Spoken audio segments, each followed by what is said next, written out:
अब लक्ष्मी की व्याख्या जितनी सुंदर बनाई हुई है हमारे पूर्वजों ने हमारे लिए कि लक्ष्मी जो है वो एक कमल दल पे खड़ी है, माने वो किसी पे अपना असर नहीं डालती, हल्के फुल्के कहीं जा कर के बड़ी सी मोटर ले जा कर के किसी को दिखाती नहीं है, लक्ष्मी स्वयं हो कर के भी।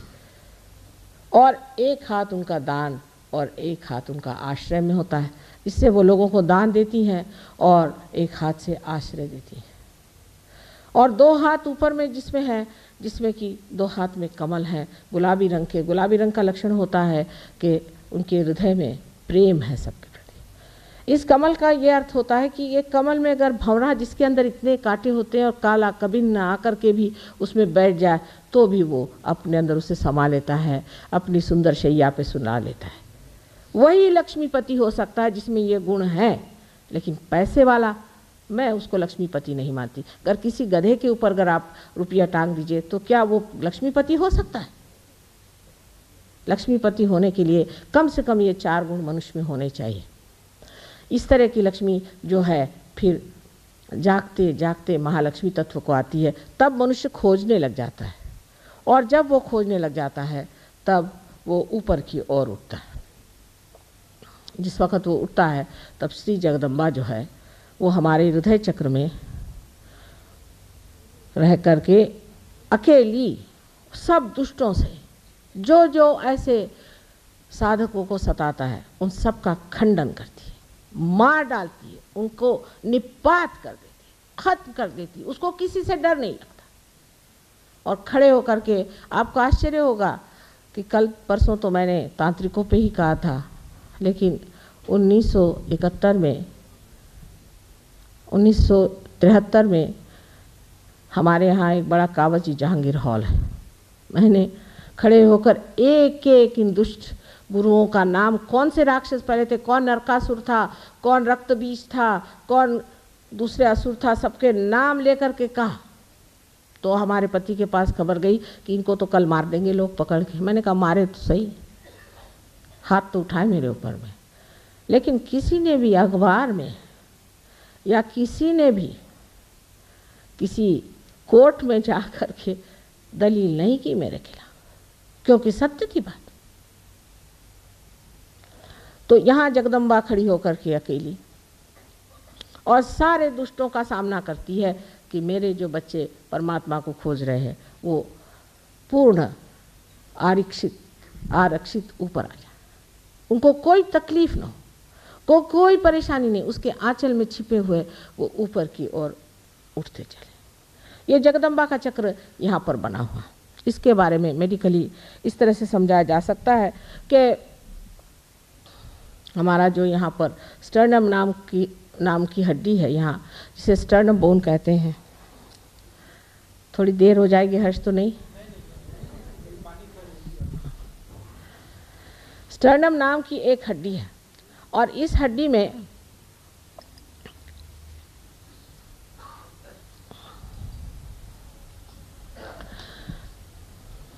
जगदम्बा जो है, जिसको कि भ्रमरांबा कहती है, वो भ्रमर बनाती है,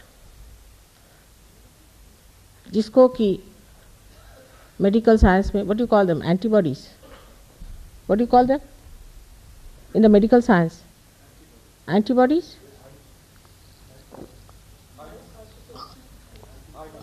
व्हाट से क्या करें? हाँ, इन लोग का उलट उलट नाम रहता है। एंटीबॉडीज क्या हुआ, बहरहाल जो भी हो, एंटीबॉडीज यहाँ पैदा हो जाती है। और ये जो होती हैं, ये अगर कहीं से भी हमारे अंदर आक्रमण हो तो उस आक्रमण को वो पूरी तरह परास्त कर सकती हैं और उनसे लड़ती हैं। ये हमारे स्टर्नम बोन में 12 वर्ष की उम्र तक बनती हैं और उसके बाद सारे शरीर में फैल जाती है। और जैसे कि कोई आफत सामने से आए तो एकदम ये हड्डी जोर से ऊपर नीचे होने लग जाती है और उसका जो संदेश है, उसका जो मैसेज है, वो इन एंटीबॉडीज पे पहुंच जाता है, वो तैयार हो जाते हैं। और तैयार होने के बाद वो लड़ते हैं और परास्त कर देते हैं, लड़ते रहते हैं। जब तक कोई भी परेशानी मनुष्य को रहेगी, ये देवी के भ्रमर लड़ते रहते हैं। ये तो देवी की व्यवस्था है हमारे लिए। लेकिन जब मनुष्य देवी स्थिति में आता है तो उसके अंदर माँ का प्यार उमड़ पड़ता है। अपनी माँ को भी पहचानता है, हमारे पति भी लोगों को बहुत प्यार हो जाता है, और वही प्यार अब वो दुनिया को बांटना चाहता है। उससे रहा नहीं जाता। कोई आदमी परेशान है, दुखी है, हर इंसान जहाँ भी बैठा होगा, भाई तुम्हें क्या तकलीफ है, क्या है, उसके लिए वो दौड़ता है और मेहनत करता है। एक जिसे हम करुणा कहते हैं, कंपैशन कहते हैं, वो मिशनरियों जैसे लोगों को घर में ला करके मरते हुए लोगों को ईसाई धर्म नहीं सिखाता, और फिर उसके बाद नोबेल प्राइज मिलता है ऐसे लोगों को। ऐसा नहीं करता है। वो जो उसके अंदर कंपैशन है, जो करुणा है, उस करुणा की शक्ति से लोगों को उनकी बीमारी, उनकी तकलीफें, उनसे बचाता है, उनको ठीक करता है। ये नहीं कि उनके ऊपर में लगा दिया तुम हिंदू, तुम मुसलमान, तुम क्रिश्चियन, ये कुछ नहीं। इससे क्या मतलब है? गधे के ऊपर कुछ भी लगा दीजिए तो गधा ही रह जाता है, लेकिन उसको वो महामानव बना देते हैं। बहुत से लोग हमारे पास तो बीमारी के लिए आते रहे, और आज वो बड़े बड़े सहयोगी बने हुए बैठे हुए। उसकी करुणा इतनी शक्तिशाली होती है कि कहा जाता है देवी के लिए कटाक्ष कटाक्ष निरीक्षण। एक कटाक्ष भी ऐसे आदमी का किसी पर पड़ जाए तो वो एकदम स्वस्थ हो सकता है। स्वस्थ, स्व में जो स्थित है स्वस्थ है। हमारे यहाँ जितने भी शब्द हैं उनको आप देखें तो सब स्व पे ही आते हैं। स्वस्थ, जो आदमी स्व में स्थित हो जाता है और आप उसकी शक्ल से पहचान सकते हैं, अरे अभी तो आप बीमार थे और अभी आपको क्या होगा। इसमें कोई चमत्कार अमत्कार कुछ नहीं है।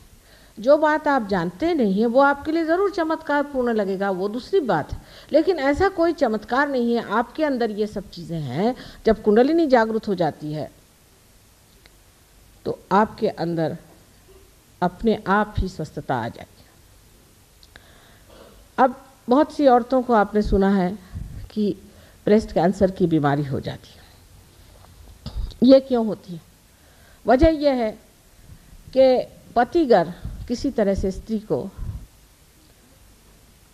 रक्षित भावना नहीं देता, सेंस ऑफ सिक्योरिटी नहीं देता है, या उसका पिता या किसी तरह से स्त्री हर समय इनसिक्योर्ड, अरक्षित महसूस करे तो उसको ये बीमारी हो जाती, क्योंकि उसका जो मातृत्व है वो ही हिल जाता है। मातृत्व का के ऊपर का विश्वास चल जाता है।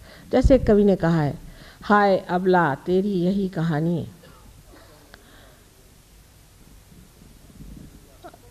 क्या आंचल में है दूध और आंखों में पानी। ऐसी बात है कि स्त्री के जब आरक्षित स्वभाव को आप हिला देते हैं तो उसको ये बीमारी हो जाती। वो शायद इसको जानती ना हो। अब राइट साइड में जो हमारे, जिसे हम कहते हैं कि राइट हार्ट, हालांकि हार्ट राइट में नहीं होता है, लेकिन इसका जो हार्ट चक्र का, हृदय चक्र का, इसे अनहत भी कहते हैं, जो राइट हिस्सा है उसमें अगर त्रुटियाँ आ जाए तो अस्थमा की बीमारी हो जाती है। अब ये श्री रामचंद्र जी का चक्र है। हम लोग श्री राम श्री राम श्री राम तो खूब करते रहते हैं, लेकिन ये श्री राम हमारे अंदर राइट हार्ट में है। और जो लोग श्री राम श्री राम श्री राम ज़्यादा करते हैं उनको ये बीमारी ज़्यादा होती है। इसका और एक कारण है, श्री राम हमारे पिता हैं। हमारे अगर पिता का स्थान किसी तरह से खराब हो गया हो, अगर हमने अपने पिता को बचपन में ही खो दिया हो, या हम भी एक बुरे के पिता हों, या हम अपने बच्चों को छोड़ छाड़ के दूसरे ही चीज़ों में व्यस्त रहते हैं, और पति होकर के भी पत्नी की ओर हमारी दृष्टि ठीक नहीं, उसको हम तंग करते हैं। पत्नी के तरफ से अगर हम परेशान हैं तो भी, जैसे कि श्री राम वन में भटकते रहे, ऐसे अब जो मनुष्य अपने पत्नी के लिए भी वन में भटक रहा हो, या पत्नी की तरफ से तकलीफ पा रहा हो या तकलीफ दे रहा हो, तो पति और पिता का स्थान श्री राम का जो चक्र है, जिसे हम राइट हार्ट कहते हैं, उसके कारण ये बीमारियां हो सकती हैं। हमारे अंदर अनेक सी बीमारियां ऐसी जो बहुत सहज में ठीक हो सकती हैं। अगर आपने श्री राम को खड़ा कर दिया तो फिर आपको अस्थमा कैसे हो सकता है? लेकिन सबसे ज़्यादा ये बीमारी जो सरकारी नौकर हैं, ब्यूरोक्रेट्स, या जो सत्ताधीश हैं, या सत्ता से गिर गए पर अभी सत्ता के पीछे लगे ही हुए हैं, या जिसे हम लोग कहते हैं पॉलिटिशियंस, इनको ज़्यादा होती है। श्री राम जो हैं वो सोक्रेटिस के वर्णित बेनोवेलेंट किंग है, बेनोवेलेंट किंग, जो बेनोवेलेंस में विश्वास करते हैं, लोगों का हित ही जिनका एक लक्ष्य है, ऐसे श्री राम सोक्रेटिस ने वर्णित कर रखे हुए हैं। लेकिन ऐसे कितने हैं, इन ब्यूरोक्रेट्स में ऐसे कितने लोग हैं कि जो ये सोचते हैं कि हम इनके बेनोवेलेंस के लिए हैं, हम इनके हित के लिए हैं। हिंदुस्तान में तो जो सुनिए सो भगवान ही बचाए रखे। मुझे तो समझ नहीं आता इन ब्यूरोक्रेट्स का क्या हाल होने वाला है और इन पॉलिटिशियंस का भी क्या हाल होने वाला है। बड़ी घबराहट होती है एक माँ की दृष्टि से, क्योंकि एक छोटी सी चीज़ है, एक ज़मीन खरीदनी है, तो उन्होंने कहा कि माँ ये तो मिल नहीं सकती ज़मीन। मैंने कहा क्यों भाई, पैसे दे रहे फिर ज़मीन क्यों नहीं मिलेगी? ना, उसमें आपको वो पैसे खाते हैं। पैसे क्या खाते हैं? उनको खाना वाना भेज दो। पैसा क्यों? वो पैसा खाते हैं, वो पैसा खाते हैं, वो सब पैसा ही खा रहे। श्री राम तो उनमें नहीं है। श्री राम का भजन करने से आप हितकारी राजा नहीं हो सकते। हितकारी जो राज्य करेगा वही इंसान श्री राम का साम्राज्य में भी उनका सेवक हो सकता है। इसमें से कोई लोग हैं, उनको इस कदर भूत सवार होता है कि इस चोर को पकड़ो, उस चोर को पकड़ो, उस चोर को पकड़ो, एकदम पागल के जैसे लग जाते हैं। इस पकड़ धक्कड़ में खुद ही उनके अंदर श्री राम लुप्त हो जाते। श्री राम ने जो सबका उद्धार किया था, उनकी जो उद्धारक शक्ति है वो आपके अंदर जागृत हो जाती है। जैसे कि वाल्मीकि का उद्धार हुआ, अहिल्या का उद्धार हुआ, और वो प्रेम की शक्ति जहाँ की शबरी के बेर इतने प्रेम से खाए, इतने चाव से खाए, वो सादगी जहाँ पैर के चप्पल उतार करके, जूते उतार करके और ज़मीन पर चल करके घूमते रहे। सारे महाराष्ट्र में हमारे उन्होंने अपने चरण के जो सुंदर चैतन्य थे वो छोड़े। वो श्री राम अगर हमारे अंदर जागृत हो जाए तो ये बीमारियां हमारे अंदर आ नहीं सकती।